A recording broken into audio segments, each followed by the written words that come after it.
Hola, buenas a todos y bienvenidos al episodio número 3 del podcast Economía desde mi sofá. En el capítulo de hoy os hablaré de un tema que está de actualidad por la situación de salud que tenemos, que es el tema de los ERTEs.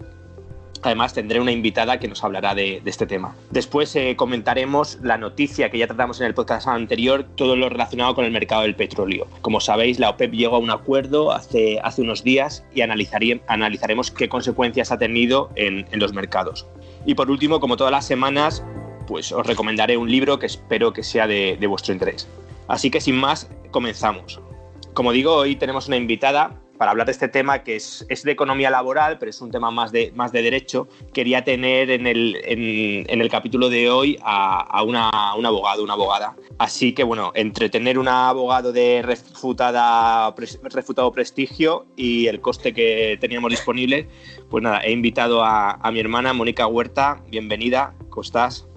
Hola, Javier. Muchas gracias, encantada de participar en tu podcast. Pues Mónica es licenciada en Derecho por la Universidad Autónoma de Madrid y es colegiada del ilustre Colegio de Abogados de Madrid. Así que, Mónica, pues mira, vamos a aprovechar para hacerte una serie de preguntas, porque el tema de los ERTEs, con esta situación económica en la que estamos, pues afecta tanto a trabajadores como a empresarios. Ha sido una de las medidas estrella que ha tomado el gobierno y yo creo que la gente tiene muchas dudas y todos más o menos en nuestros puestos de trabajo estamos escuchando posibilidades, están efectuando ERTEs o tenemos familiares. Así que si te parece, vamos a ello.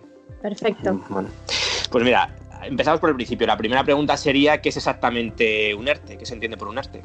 Bueno, pues un ERTE es un expediente de regulación temporal de empleo y otorga a los empresarios la potestad de poder suspender de manera temporal el contrato de sus trabajadores o también de reducir en sus horas o días la jornada laboral, siempre que haya dificultades económicas, técnicas, organizativas o de producción, y también por causas de fuerza mayor. O sea, que en los ERTEs podemos, digamos, dejar de trabajar durante un tiempo o podemos reducir nuestra jornada, ¿verdad? O sea, de pasar de trabajar 8 horas a trabajar, por ejemplo, 4. Eso es, te pueden reducir la jornada o, bueno, suspender totalmente por un determinado tiempo el contrato. Vale. ¿Y hay diferentes tipos de ERTE o solo hay uno? ¿Cómo funciona esto exactamente? Bueno, sí, hay diferentes tipos de ERTE. Tenemos un ERTE ordinario, que es el que he comentado por causas económicas, técnicas, organizativas o de producción, o también tenemos un ERTE por fuerza mayor, que no se había aplicado anteriormente porque es por causas, por ejemplo, como el COVID-19, que ahora es el que están aplicando las empresas que pueden acogerse a él. Y realmente, cuando una empresa se acoge a un ERTE, porque bueno, yo creo que los EREs estamos más familiarizados con ellos, pero cuando una empresa se acoge a un ERTE, al final, ¿cuál es el objetivo? ¿Qué es lo que busca, por tu experiencia? Bueno, yo creo que cuando se acogen a este tipo de expediente de regulación de empleo, pretenden flexibilizar un poco sus circunstancias económicas para no tener que hacer frente al pago de los salarios. También, pues al suspender la relación solo de manera temporal, es una medida muy efectiva porque, como no es una situación muy incierta, no saben lo que va a suceder, pues bueno, de manera temporal se suspende esa relación trabajador-empresario y bueno, siempre tienen la posibilidad de retomarla posteriormente. Y una de las dudas que he estado mirando en foros y preguntas incluso algunos comentarios del blog que tiene la gente, es después de sufrir un ERTE, cuando te reincorporas, ¿las condiciones de tu puesto de trabajo son las mismas? ¿Varían? ¿Cómo funciona esto?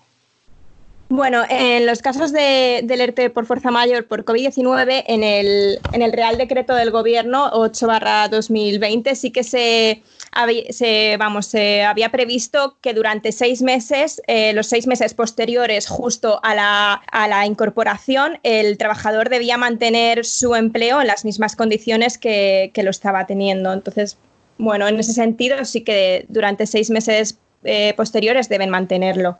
O sea que realmente es una solución transitoria y en teoría si la empresa retoma su actividad, pues el trabajador no tendría problema, ¿no? O sea, volver a su puesto de trabajo. Sí, eso es, no debería tener problema. Otra de las dudas es, oye, esto de hecho ha salido en la televisión y había diferentes comentarios, o sea, cuando se aplica un ERTE, al final, ¿quién te está pagando?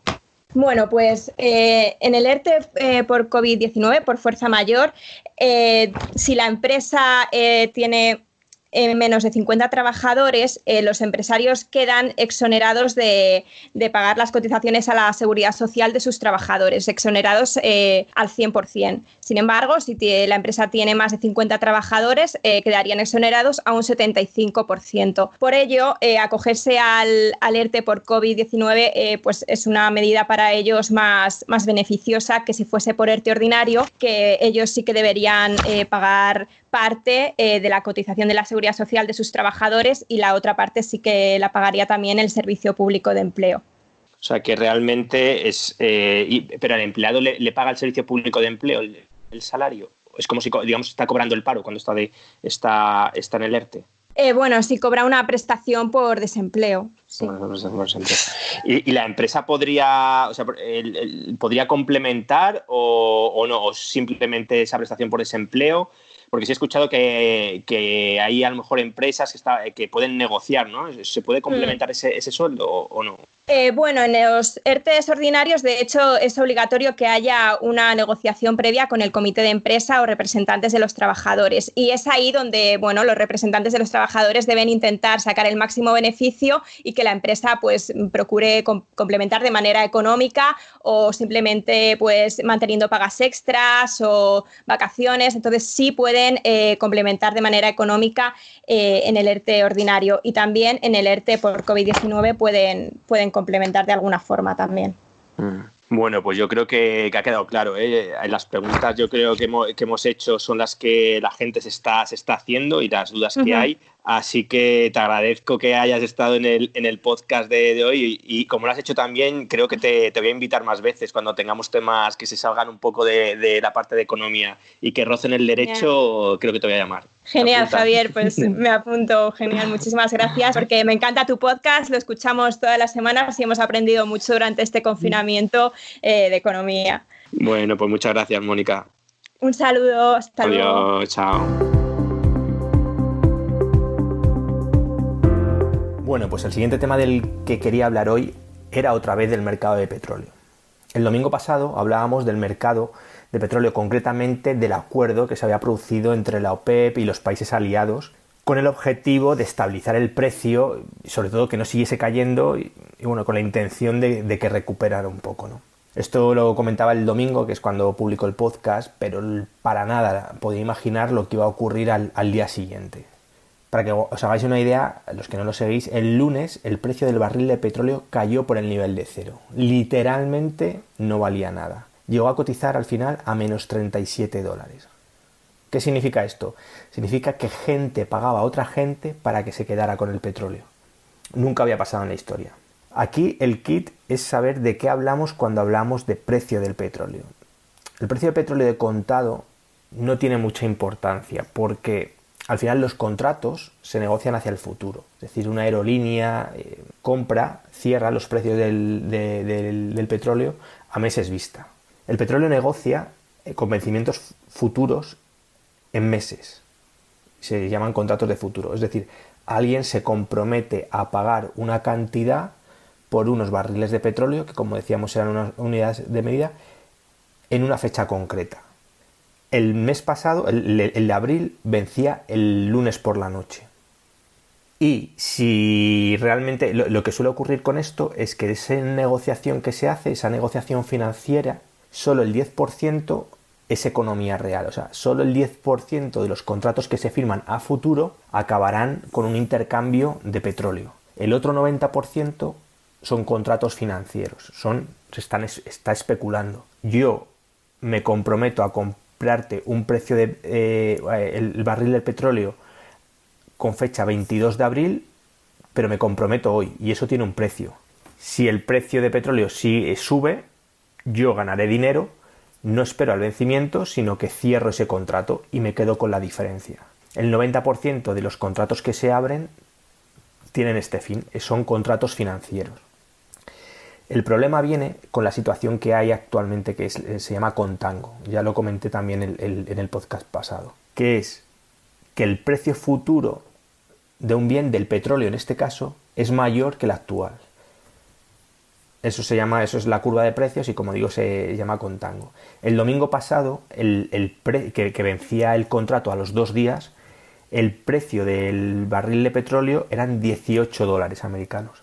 Y sin embargo, a 22 de junio eran $30. Pues bueno, bien, alguien podría decir, yo compro los barriles de petróleo hoy, los almaceno y los vendo a $30, el casi duplico, dentro de 2 meses. El problema que hay es que no había espacio. Es decir, en todos estos contratos de petróleo se entregan, o sea, el contrato dice que tienes que ir a recogerlo a Cushing, Oklahoma. Si buscáis, por ejemplo, en Google, vais a ver que esta ciudad, o pueblo, ciudad, es grande, solo tiene tanques. Es lo que es construida para almacenar tanques de petróleo. Pues bien, el domingo por la tarde ya estaban todos llenos, no había nada de espacio para almacenar. Entonces iba pasando el lunes, esos contratos financieros, nadie quería comprarlos, la gente quería venderlos, pero no había compradores y se acercaba la fecha del vencimiento. Entonces, este 90% de contratos que normalmente se cierran, se esfuman, por decirlo así, con una diferencia financiera, iban a vencer, se iban a convertir en contratos reales. O sea, si tú no cierras tu contrato, tienes que irte a por tus tanques de petróleo, a por tus barriles de petróleo. Tienes que transportarlos, tienes que almacenarlos y bueno, tienes que gestionar la logística y tiene un coste enorme. Cada vez que se acercaba la hora, el precio de petróleo se desplomaba. Como digo, el día anterior valía 18, empezó a bajar, al mediodía estaban $11, siguió bajando, a nuestras 5 o 6 de la tarde estaba en $2, y a partir de ahí lo que hizo fue que pasó en negativo. La gente pagaba por no tener que almacenar esto. O sea, realmente la economía financiera se convirtió en real porque no había contraparte en ese sentido. Y ahí llegó a menos $30. Esto fue lo que ocurrió. Entonces, luego al día siguiente, cuando acabó este vencimiento, pues se recuperó, volvió al lado positivo, pero sigue cayendo. Entonces, al final, el precio este precio, ¿no? La evolución del precio del petróleo, lo que nos está dando una idea es qué está ocurriendo en la economía. En la economía está ocurriendo que no hay aviones, que está ocurriendo que no hay transporte, no hay actividad. Y al final, pues, se están almacenando los tanques, el petróleo en tanques, en petroleros, por el mar, normalmente es en Cushing, pero ya se está yendo a sitios que son Tier 2, como Filadelfia, para almacenarlos. Y la realidad es que no hay sitio. Así que bueno, ha habido gente que ha perdido mucho dinero. Ha habido, por ejemplo, brokers de estos de derivados que ya lo expliqué también en el primer podcast, que realmente solo tienes que dejar en equity, solo tienes que poner una parte del importe. Por ejemplo, si tú estás invirtiendo $30,000 en contratos de petróleo, solo tienes que dejar 1.000. Entonces la pérdida fue tan rápida y tan grande que la gente no tenía ese dinero depositado y creo que ha sido Interactive Broker, no lo recuerdo, creo que ha sido Interactive Broker el que ha perdido una pasada de dinero, varios millones de dólares. Entonces, bueno, se ha contagiado una especulación financiera en la economía real. Pero como digo, para mí lo más importante es las pistas que nos está dando sobre el medio plazo de la economía. Así que nada, esto era lo que os quería comentar sobre el mercado de petróleo y creo que lo vamos a seguir los próximos días porque es muy interesante. Vamos a ver qué pasa con los siguientes vencimientos. Bueno, pues para cambiar un poco de tercio y para cerrar el capítulo de hoy, os quería recomendar un libro. El libro se titula Invirtiendo a largo plazo. El autor es Francisco García Parames. Los que sois inversores, os gusta la economía, seguramente le conozcáis. Francisco es uno de los principales gestores de fondos en España. Él estudió Ciencias Económicas y Empresariales por la Universidad Complutense y luego realizó un MBA en el IES en Barcelona. Una vez que acabó el MBA, se incorporó en 1989 en Bestinver, la gestora del grupo Acciona, y estuvo desde el 89 al 2014.